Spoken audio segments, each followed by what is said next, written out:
As a student जो exam loop में फंसा हुआ है, एक और अटेम्प्ट अपने लाइफ का देने जा रहा है।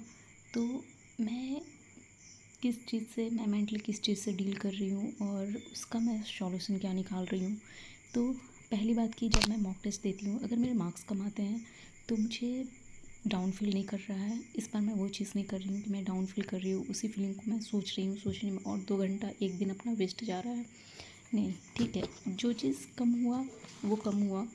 मान लो कि मेरा मार्क्स कम आया, अपने वीक एरिया को देखना है, नोट डाउन करना है। जैसे कि मैं ये वाला टेस्ट दी थी, मेरे 35 आए थे, सॉरी कट ऑफ से 35 और लाना है मुझे ज़्यादा, और परसेंटाइल सिर्फ 12 देख रहे हो, 12। ये टेस्ट मैं बहुत दिन के बाद में दे रही हूँ, ठीक है। तो नहीं भी तो 6-7-8 महीना का गैप हो गया होगा, ओके। तो 12 परसेंटाइल मेरे आए। नोट की कि मुझे क्या क्या चाहिए, फिर से पढ़ना है। तो मैं देखी कैलकुलेशन पे मुझे वर्क करना है, स्पीड एंड डिस्टेंस पढ़ना है, उस मॉक को एनालाइज करने के बाद एज पढ़ना है, सिंपल इंडेक्स कंपाउंड इंटरेस्ट पढ़ना है। तो इस तरह से मैं अपनी क्या बोलते हैं, अपने वीक एरिया को मैं नोट कर रही हूँ। और एक चीज़ और कि अगर कम परसेंटाइल आ रहे हैं तो जैसे मैं पहले करती थी कि भाई डाउन फील करके एग्ज़ाम होगा नहीं होगा, फ्यूचर के बारे में सोच के, जो फ्यूचर इवेंट होने वाले हैं उसके बारे में मैं अभी प्रेजेंट में नहीं सोचूंगी, पहली बात ये। और अगर जैसे कि सेकेंड में मेरे परसेंटाइल बढ़ा, ठीक है, तो मैं ये भी नहीं सोचूंगी कि जब अच्छे परसेंटाइल आ रहे हैं तो मैंने इम्प्रूवमेंट, नॉट 40 इज़ नॉट अच्छे परसेंटाइल, लेकिन जो गैप जो दिख रहा है 12 से 40 तक आना, तो जो इम्प्रूवमेंट होगा, अगर मुझे अच्छा मार्क्स आ रहे हैं मॉक में, तो ऐसा भी नहीं है कि हाँ हैप्पी होकर उस दिन मैं कम पढ़ रही हूँ, अपने वीक एरिया पे काम नहीं कर रही हूँ, ज़्यादा रील स्क्रॉल कर रही हूँ। ये सारी चीज़ें मुझे बंद करना होगा और अपनी पढ़ाई को और भी अच्छे से करना होगा, और भी ज़्यादा फोकस करना होगा अपनी स्टडी पे, और घर के काम कर उर करके जो भी टाइम मिलता है उसमें मुझे पढ़ना होगा। तो एज ए रिपीटर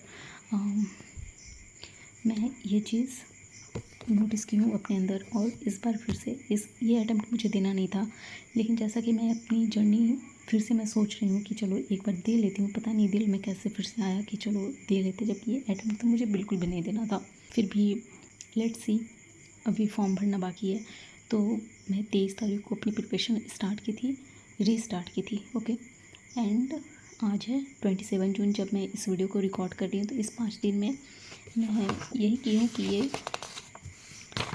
ये 2 चीज़ों को मैं 2 मॉक टेस्ट दी हूँ और उसको एनालाइज़ की हूँ।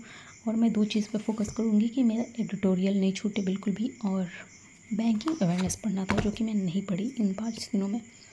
और मेरा कॉपी आज भी ब्लैंक है, कुछ भी नहीं पढ़ी। तो बैंकिंग अवेयरनेस में कपिल काठपाल सर से मैं करूँगी, क्योंकि उन्हीं से मैं पास्ट में भी पढ़ते आई हूँ। तो इस बार भी वही। तो मुझे इतना पता है, जब मैं जर्नी को रीस्टार्ट कर रही हूँ तो मुझे इतना पता है कि किस किस टीचर को मुझे फॉलो करना है, ओके। और मुझे क्या क्या करना है, हाँ अपने माइंडसेट के ऊपर थोड़ा सा वर्क करना है, कॉन्शियस होकर अपना स्टडी नहीं छूटे। लाइक अगर परसेंटाइल कम आ रहा है फिर भी मैं स्टडी करूँ, परसेंटाइल ज़्यादा आ रहे हैं फिर भी मैं स्टडी करूँ, अगर इम्प्रूवमेंट दिख रहा है तो। और फ्यूचर के बारे में ज़्यादा नहीं सोचना कि होगा तो क्या, नहीं हुआ तो क्या, उतना ही नहीं सोचना, सिर्फ अभी का सोचना, आज का सोचना है कि आज मैं कितना इनपुट दी हूँ। तो इस पर मैं इस माइंडसेट के साथ चल रही हूँ। लेट्स सी क्या होता है, और अगला अपडेट मैं 1 वीक के बाद दूँगी कि 1 वीक में मैं क्या इम्प्रूवमेंट की हूँ या नहीं की हूँ, लेट्स सी।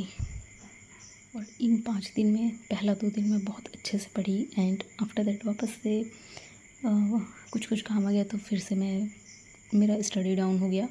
लेकिन और ये भी देखना है कि मैं ऑनलाइन कंटेंट कंज्यूम ना करूँ ज़्यादा, लाइक रील जो हम स्क्रॉल करते रहते हैं वो सारी चीज़ें नहीं करूँ। जब मैं सोच रही हूँ कि एक अटैम्प्ट और देना है तो ऐसा देना है कि हाँ अच्छे से दे लूँ इस अटैम्प्ट को भी। तो देखते हैं कैसा जाता है मेरी जर्नी जब मैं रीस्टार्ट कर रही हूँ। तो ये था 5 दिन का स्टोरी जब मैं अपनी जर्नी को रीस्टार्ट कर रही हूँ।